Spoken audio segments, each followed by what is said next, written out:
our first guest this week. In actual fact, it's right that he should be our first guest, given I've just had my little rant about the media and the lack of trust, but somebody who would share many of these views and who has been very much at the sticky end of liberal and left-wing media commentary for quite some time now.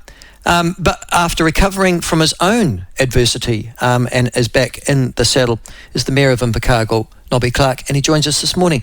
Nobby, welcome to the show, mate. And just very quickly, I'm so glad you're back to some form of health.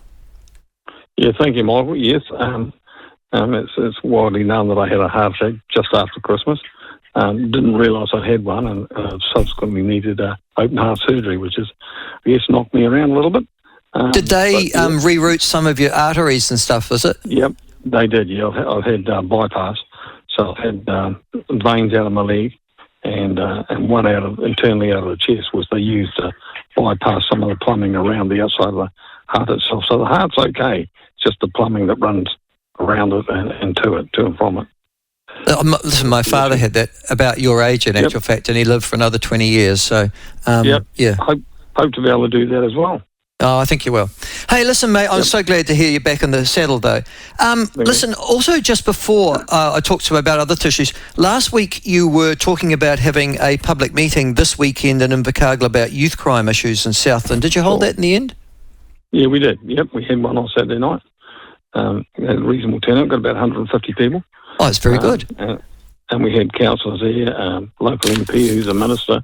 We had the area commander for police and so on, so it was good. It was just an opportunity to do a couple of things, I guess. Well, three things, really. One was to allow a few people to vent, and some of the comments were a bit out of left field, I guess, and literally out of left field.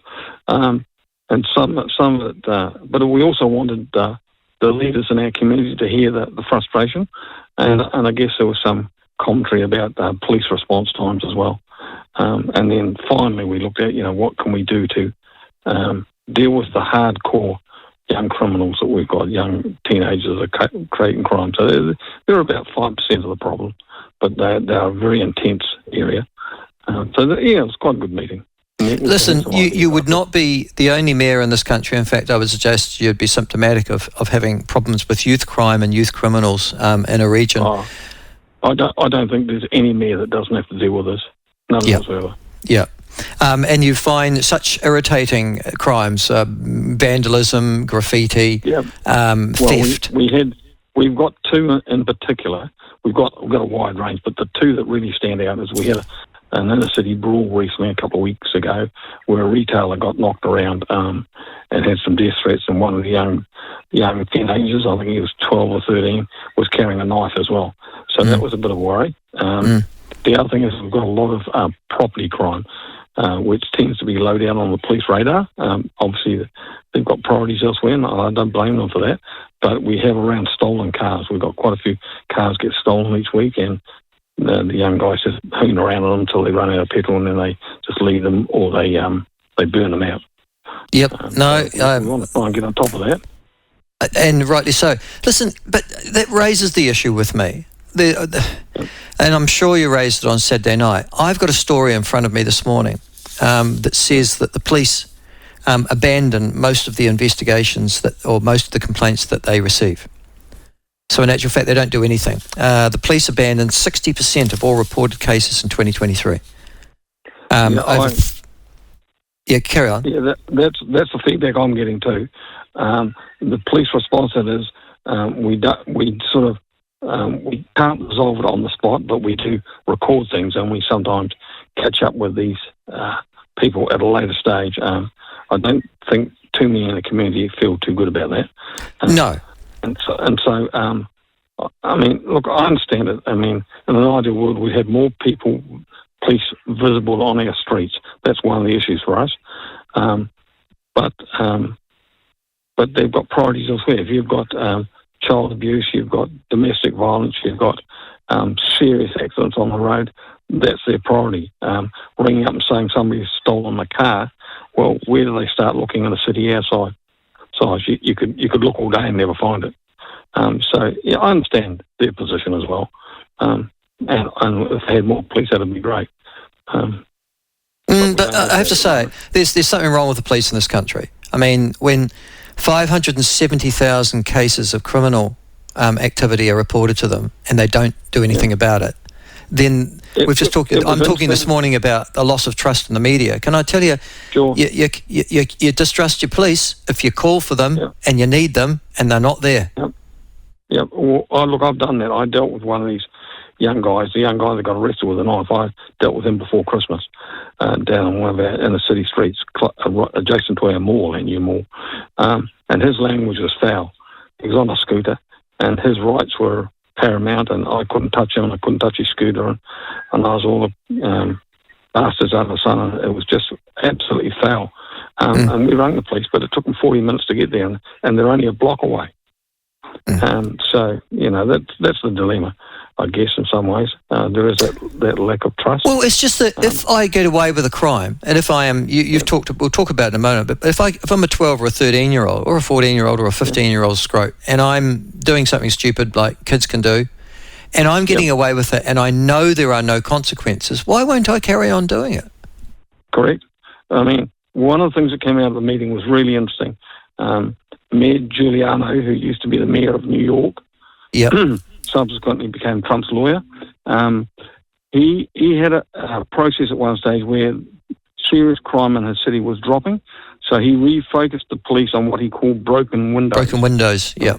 And what he was saying by that is, we want to nip these young teenagers, young hoons in the bud. And so 3 strikes came into it.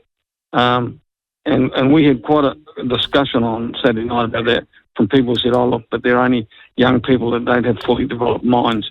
Well, I've talked to a retailer that ended up with concussion there 2 weeks ago, and she's petrified, absolutely petrified to go to work. And so getting this early on stops them going further down the track. There's any amount of research that says if you don't correct the behaviour when they're young, they will go down the path. Of course they will. Because they just get away with it. The other thing that also strikes you, though, I had a similar incident, I'll recount that later on in the show, but with 14 and 15, 16-year-olds vandalising and causing antisocial disturbances at 2 o'clock in the morning here in Cromwell, of all things. But and we have probably less police coverage than you do. But the thing that struck me was that somebody's got to know that those children are not sleeping in their beds tonight. Yep. So that was one of the other things that came out of our discussion. We had a woman from Iwi got up and said that she'd been overseas with Special Olympics, and what she said was when they went to Norway, now factoring that Norway's a very wealthy country and has got money to play with, over there if a young person does a crime and gets caught, they get consequences, but the parent gets consequences as well. They have to pay. So if you go and smash a window in Norway, the young person gets dealt to under whatever it is, youth aid or something, but the parents have to pay for the damage. Even if the company has insurance, they've got to pay back the insurance company. So that brings the parents back into the behaviour. Look, we had another example on Saturday night of a woman coming out of the picture there that's actually in the mall, and the young woman, a couple of young girls saying, can we have $5 for burgers? And they said no. And they said, can you take us home? And they said, well, this is now 11 o'clock at night. How old are you? Oh, we're 11 and 12. Why can't your mum and dad come and pick you up? Are they at home? No, we don't think they're at home today. It might be one of our uncles is looking after us. And so that just told you that the parents don't know or don't want to know where their kids are.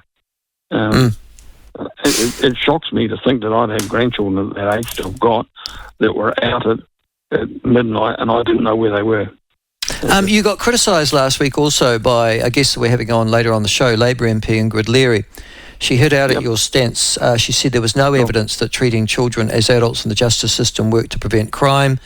She said the earlier young people enter the justice system and prisons in particular, the more likely it is they'll go on to long-term adult offending.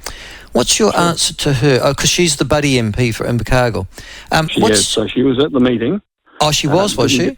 Didn't get to sit up with the other officials because I didn't like her attitude, given that she didn't even have the decency to give me a ring. And I'm not suggesting that everybody that comes to youth aid should be dealt with as an adult. That would be an absolute nonsense because the research clearly shows that probably 90% of the kids that go through the youth justice system don't go on to be hardened criminals. But there's that 5 to 10% that do.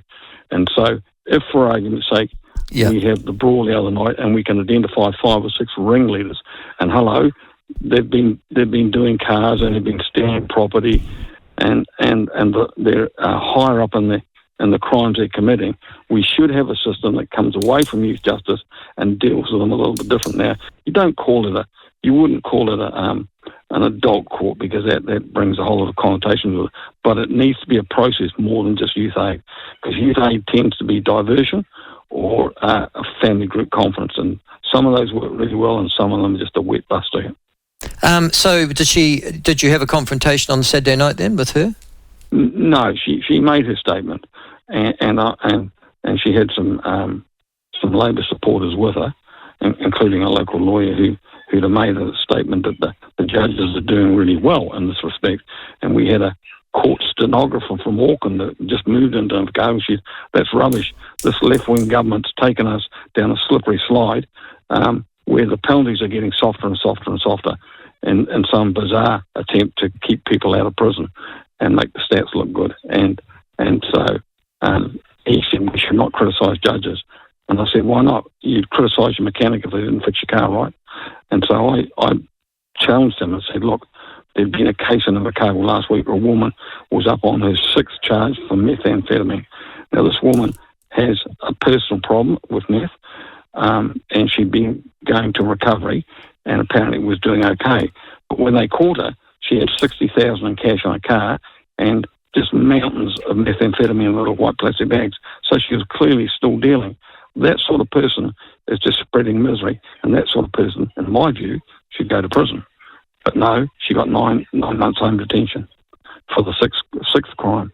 And that was in the paper. And I said, I said to the lawyer, you can imagine that people get really frustrated when they read that.